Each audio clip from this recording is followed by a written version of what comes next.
Maravilha, estamos voltando com mais um bloco do programa Escola Bíblica, uma lição toda especial. Hoje a lição fala sobre o propósito dos dons espirituais. E nessa lição nós já aprendemos aqui um pouquinho sobre o contexto da igreja em Corinto, a cidade. Também nossos comentaristas aqui falaram um pouquinho sobre a realidade de Corinto, aquela igreja que era muito adornada, muito abençoada por Deus com os dons espirituais, porém tinha alguns problemas, e assim o apóstolo Paulo, objetivando corrigir esses problemas, ele envia aquela carta até aquela igreja. E aqui no finalzinho desse primeiro ponto, o comentarista ele traz aqui uma reflexão, ele cita um texto de Mateus capítulo 7, versículo 22 e 23, que é um texto do Sermão do Monte, onde o Senhor Jesus disse assim: muitos me dirão naquele dia, Senhor, Senhor, não profetizamos nós em teu nome, e em teu nome não expulsamos demônios, e em teu nome não fizemos muitas maravilhas? E então lhes direi abertamente: nunca vos conheci, apartai-vos de mim, vós que praticais a iniquidade. Então veja que há uma distinção muito grande entre você ter dons espirituais, até mesmo fazer uma obra dentro da igreja ou fora dela, mas em nome do Senhor Jesus, em relação a ter uma vida que agrade ao Senhor. O nosso Deus, Ele não quer apenas que nós sejamos usados através dos dons do Espírito, mas Ele quer que nós tenhamos também os frutos do Espírito. Porque os frutos do Espírito é aquilo que é visível, é aquilo que as pessoas vão nos distinguir como filho de Deus. Então é aquilo que nós transparecemos no nosso dia a dia, são as nossas atitudes, é como nós tratamos os nossos negócios, é como a gente se relaciona no trabalho, é como a gente trata a família, como a gente se relaciona em família.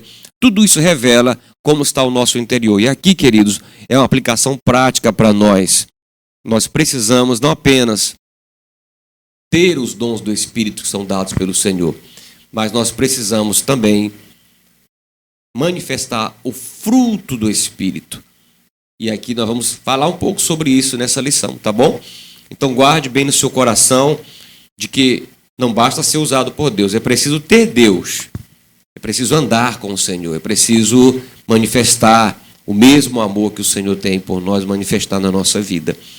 E agora no tópico de número 2, o comentarista vai falar sobre a edificação.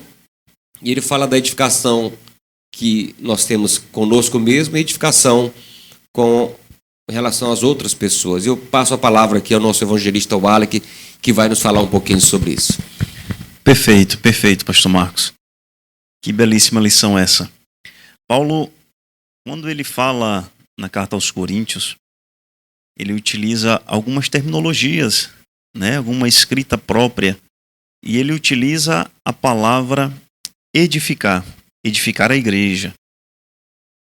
E essa expressão não é a primeira vez que ela vai aparecer, pastor Marcos. Ele utiliza outras vezes. É o que nós comumente conhecemos no mundo secular como figuras de linguagem. Paulo, por vezes, ele vai utilizar algumas metáforas, algumas comparações, e por vezes ele se utiliza da alegoria para caracterizar algo que as pessoas possam compreender, entender e reconhecer. Quando Paulo ele está falando aqui sobre a edificação da igreja, que esses dons espirituais é sobremaneira, acima de tudo, para a edificação da igreja, ele está querendo dizer o seguinte: como é que eu posso ter uma construção, um edifício, uma edificação, se eu não tenho base? Se eu não fiz a coluna, se eu não fiz o radier, se eu não levantei as paredes, como é que então eu posso colocar o telhado? Então, nessa perspectiva, nessa comparação, nessa alegoria, Paulo ele é muito feliz. E ele vai dizer que essa edificação é para o bem coletivo. Não é para uma habitação de um lar, de uma casa, para morar sozinho.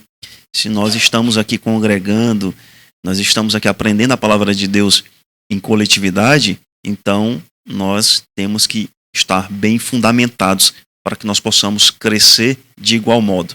De igual modo que eu falo é um fundamento na palavra de Deus. E Paulo, mais uma vez, 1 Coríntios 14, 12, mais uma vez ele vai utilizar essa expressão. Ele vai dizer assim: assim também vós, visto que desejais dons espirituais, procurai progredir para a edificação da igreja. Veja bem, caro aluno, caro professor, colaborador.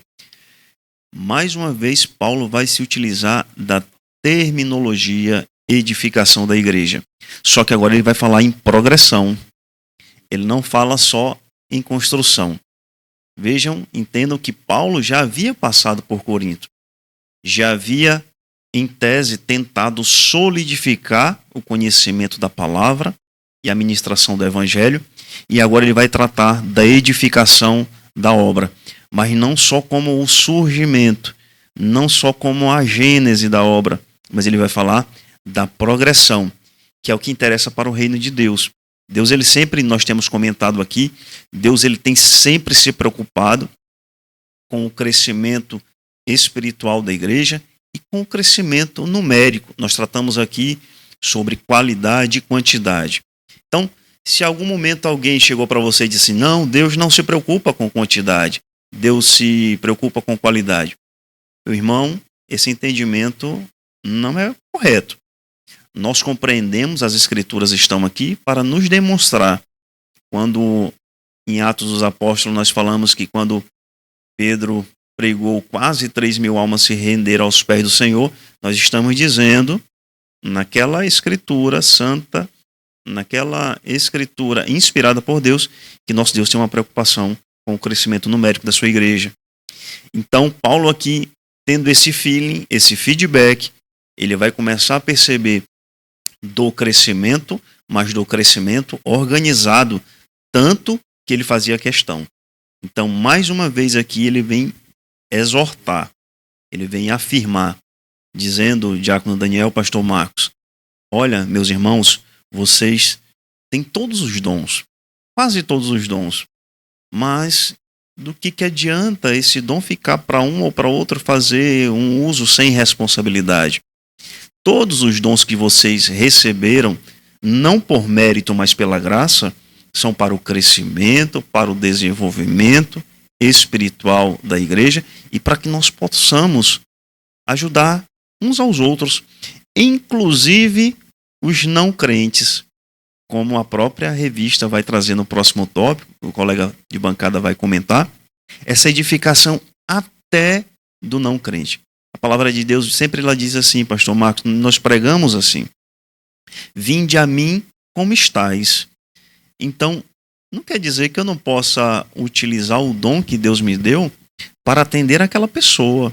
Aquela pessoa, não importa como ela chegue às nossas igrejas, nossas congregações, cada um dentro do seu limite, cada um dentro da capacidade espiritual que Deus deu para a obra, vai recepcioná-lo e poderá utilizar esse dom para abençoá-lo.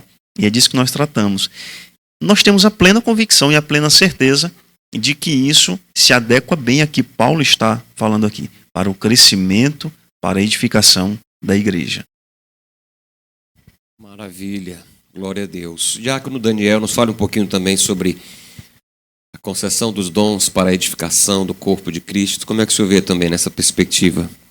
Bem, o nosso comentador, esse item, ele estabelece 3 subitens, né? Edificando a si mesmo, edificando os outros e edificando até o não crente, né? São 3 aspectos assim bem reais, bem do nosso cotidiano, bem do nosso dia a dia.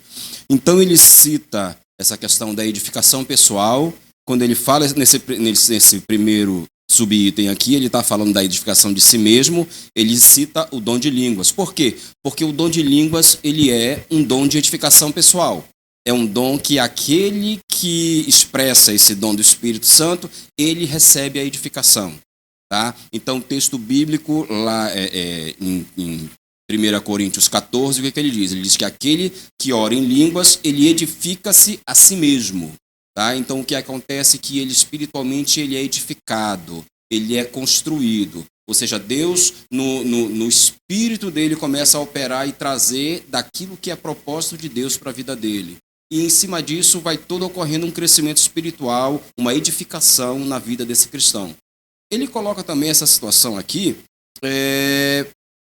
não se detendo só a questão do dom de línguas, ele fala algumas coisas no capítulo 14 que é muito interessante a gente estar verificando. Por exemplo, ele diz, aquele que ora em línguas, ele edifica a si mesmo, e outra coisa, ele diz, aquele que ora em línguas, o seu espírito ora de fato. Está lá em 1 Coríntios 14, 14. E em espírito fala mistérios, ele ainda diz mais isso. E ele não fala a homens, ele fala a Deus. Ou seja, tudo isso são aspectos do dom de edificação pessoal. Ou seja, eu estou me comunicando direto com Deus, eu estou falando, digamos, uma linguagem espiritual, uma linguagem dada pelo Espírito Santo de Deus. Para quê? Para que o propósito de Deus seja construído na minha vida a partir do meu espírito, a partir do meu coração. Então, essa situação aponta diretamente para a questão do crescimento, da edificação espiritual do crente. Tá? Então, esse subitem 1 diz edificando-se a si mesmo. O item 2, ele diz edificando os outros. Né? É uma situação que ela abrange a igreja como um todo. Tá? Ela abrange a igreja como um todo. Por quê? Porque a igreja ela produz, através da edificação, e agora não é edificação pessoal, mas ela fala justamente sobre essa edificação que ocorre de um irmão com o outro. Então, ela, através dessa edificação, ela produz o crescimento de si mesmo. Ela produz um crescimento mútuo dentro da igreja. E olha, esse crescimento ele aponta sempre para o nível de maturidade, ele sempre vai apontar para a questão do amadurecimento. Esse amadurecimento ele é gerado no dia a dia, no relacionamento, no ambiente da comunidade. E isso vai gerar essa maturidade. Essa maturidade vai apontar para a semelhança de Cristo, para o caráter de Cristo. Essa maturidade vai sempre apontar para crescimento espiritual. Então, toda essa operação visa o quê? Visa com que nós estejamos cada vez mais nos aproximando, né, da pessoa de Cristo, da semelhança dele, cada vez mais sendo aperfeiçoados nele. Então, um exemplo, uma coisa tremenda em cima disso que a gente precisa entender, é que essa questão da edificação pessoal da comunidade, ela transcende o ambiente da igreja. Veja bem, nós estamos estudando uma lição que diz assim, compreendendo o propósito dos dons espirituais. Então, para a gente entender esse propósito, a gente precisa começar a observar os diversos aspectos dele. Então, aqui já foi falado sobre essa questão do ambiente da igreja, do ambiente da cidade, dos problemas que a igreja enfrentava. Mas agora é importante a gente entender que essa questão da operação no ambiente da igreja, a gente precisa começar a observar como é que ela começa a se expandir. Por quê? Porque ela não fica nas 4 paredes, ela começa a expandir.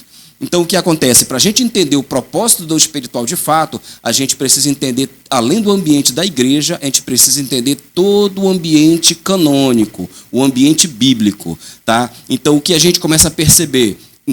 Como é que o dons, então a gente pode se perguntar, como é que os dons espirituais, eles se encaixam em todo o plano de Deus? Como é que eles se encaixam na Bíblia como um todo? Por exemplo, se nós formos olhar a Bíblia, de Gênesis e Apocalipse, ela traz toda uma história de um plano de redenção da humanidade.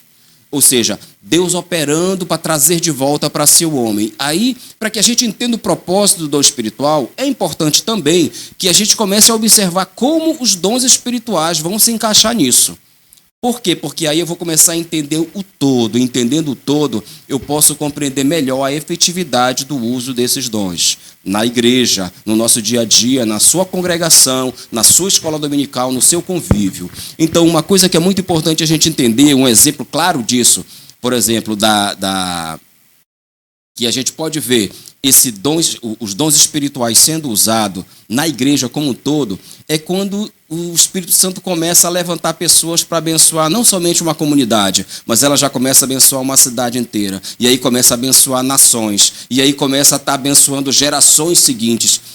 Um exemplo muito claro disso. O pastor Marcos, no programa anterior, ele citou o texto lá de Coríntios, de Atos dos Apóstolos, capítulo 13, que fala da igreja lá em Antioquia. De uma maneira muito abençoada, ele citou esse texto, que diz mais ou menos assim, vou até ler aqui, diz assim: havia na igreja de Antioquia profetas e mestres, Barnabé, Simeão, por sobrenome Níger, Lúcio de Cirene, Manaém, Colasso de Herodes, o tetrarca e Saulo.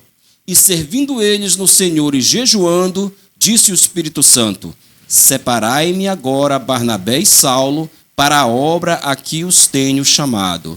Então, jejuando e orando, e impondo sobre ele as mãos, os despediram.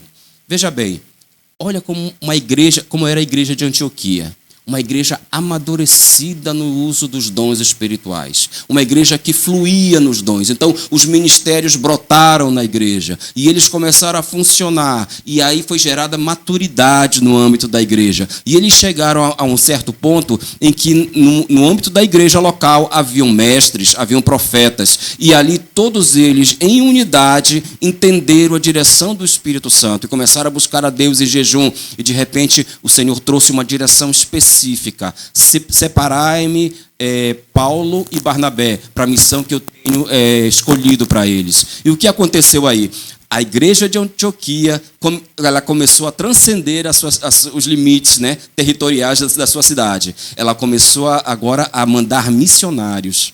Então, os dons espirituais amadurecidos, uma igreja amadurecida, olha o propósito dele, como começa a funcionar. Eles começam a entrar no propósito de Deus. E qual é o propósito de Deus que eu falei no início? É justamente esse propósito redentivo do Senhor, é trazer o homem de volta para si. Então, o amadurecimento dos dons espirituais vai nos impulsionar para a pregação do Evangelho a todas as nações. Isso aconteceu na igreja de Antioquia. E o que aconteceu? O fato dessa igreja ter amadurecido, dessa igreja ter crescido no Senhor, ter fluído nos dons espirituais, o que houve? Ela pôde abençoar nações inteiras. E eu digo a vocês, até hoje nós somos abençoados pela igreja de Antioquia, né? Nós temos também, irmãos, um exemplo nos nossos dias, na nossa história. Por exemplo, todos nós conhecemos a história dos missionários Daniel Berg e Gunnar Wingren. Nós sabemos como eles chegaram aqui. E eles foram frutos do quê? De um grande derramar do Espírito Santo ocorrido no início do século passado, os dons espirituais fluindo, e aí o que aconteceu? Eles receberam uma direção específica para vir para cá, para o Brasil. Então, em cima de uma igreja amadurecida, uma igreja que fluía nos dons espirituais, toda uma nação inteira foi abençoada. Gerações foram abençoadas. Irmãos, eu creio nisso para a nossa vida. E eu creio que nós, como igreja, você, professor da escola dominical, se você trabalhar em unidade com o corpo, em unidade com os demais irmãos da sua congregação, ela vai chegar nesse ponto de maturidade e vai amadurecer. E ela vai começar a abençoar outras congregações, vai começar a abençoar outros bairros. E assim, o propósito de Deus com os dons espirituais começam a se efetivar nos nossos dias e na igreja. Eu vejo assim, eu entendo assim, pastor Marcos, evangelista Wallach, de uma maneira prática, eu procurei trazer para a praticidade, né? Com exemplos, tá? Como funciona essa edificação, a ponto de cumprir exatamente a vontade de Deus nos nossos dias. Olha como é importante. Olha como é importante o seu trabalho. Olha como é importante a sua busca. Olha como é importante você buscar com zelo os melhores dons. Porque a partir daí as nações podem ser alcançadas pelo poder de Deus, o poder de Deus que salva almas e que transforma vidas. Aleluia. Glória a Deus, que bênção. Para a gente encerrar esse bloco que está maravilhoso aqui, já os dons estão fluindo aqui nessa bancada, na vida dos nossos queridos irmãos. Eu quero ler alguns versículos aqui rapidamente do capítulo 14 de 1 Coríntios, que nossos queridos irmãos mencionaram. Por exemplo, em relação ao dom de línguas e profecia. O apóstolo Paulo ele começa a falar aqui a partir, por exemplo, do versículo 13, ele diz o seguinte: pelo que fala em outra língua, deve orar para que a possa interpretar. Porque se eu orar em outra língua, o meu espírito ora de fato, como disse o nosso querido irmão Daniel, mas a minha mente fica infrutífera, porque é uma linguagem do espírito, não é da mente. Muito interessante. Que farei, pois? orarei com o espírito, mas também orarei com a mente. Cantarei com o espírito, mas também cantarei com a mente. E a palavra está dizendo que se nós buscarmos, o Senhor vai nos dar a interpretação. É que às vezes a gente vive aquele momento do falar em outras línguas e a gente não está nem preocupado com os outros, né? Porque é uma edificação pessoal, mas é preciso ter cuidado. Olha só o que ele continua dizendo para nós. E se tu, versículo 16, bem disseres apenas em espírito, como dirá o indouto o amém depois da tua ação de graça?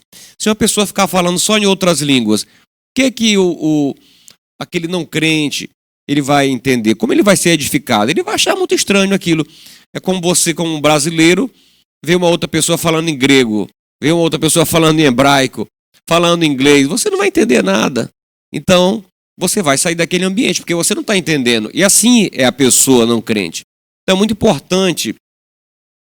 O apóstolo Paulo ele não desestimula a orar em línguas, mas ele pede cautela e entendimento. Versículo de número 18. Dou graças a Deus, porque falam em outras línguas mais do que todos vós. Contudo, prefiro falar na igreja 5 palavras com o meu entendimento para instruir os outros a falar 10.000 palavras em outra língua. Ou seja, não fique também nessa coisa de querer falar sempre em língua. Se não falar em língua, o culto não foi bom para você. Não. Se você está sendo usado para ministrar a palavra, ministre a palavra. Não seja como aquelas pessoas que começam a ministrar, irmão Daniel, evangelista Wallach, e começam a falar em línguas no microfone muito tempo, e ele está se edificando, mas a igreja não está recebendo nada. Ele está se edificando, mas o descrente, como ele vai saber se não há intérprete? Então é nesse sentido que o apóstolo Paulo está falando. Aí ele diz aqui, versículo 20, irmãos, não sejais meninos no juízo. Ou seja, é para evitar essas meninices, né? Versículo de número 23.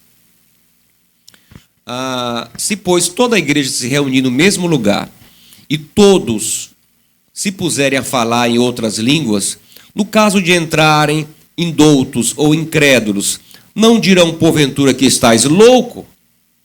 É isso que vão dizer. Porém, se todos profetizarem e entrar algum incrédulo ou indouto, é ele por todos convencido e por todos julgado. Porque a profecia, aí sim, ela vai trazer essa edificação também para os de fora. Porque ele vai estar falando na mesma linguagem. Então é muito importante, porque os dons espirituais, eles trazem edificação também aos não crentes. Tá? E é isso que o Senhor quer, sobretudo, que você pregue a palavra. Porque às vezes a pessoa diz, olha, mas eu sou pentecostal, e aí a pessoa fica preocupada porque ela tem que falar em línguas. Meu irmão, não se preocupe. Você busca os dons, mas se o Senhor ele quer te dar o dom da palavra da sabedoria, ensina essa palavra da sabedoria. Se o mistério de Deus contigo é a pregação, prega. Qual é o dom que o Senhor te deu? É para administrar? É para repartir? Há vários dons, inclusive nós sabemos que lá em Romanos, capítulo 12, tem outros dons. Então, querido, não se menospreze por isso e deixa Deus te usar com equilíbrio e com sabedoria, como disse o evangelista Wallach. Tá bom? Nosso tempo já foi desse bloco. A gente vai para um rápido intervalo, já volta com o terceiro e último bloco, falando um pouquinho mais sobre os propósitos ou o propósito do Senhor ao conceder os dons espirituais à sua igreja. Fique conosco, não saia daí.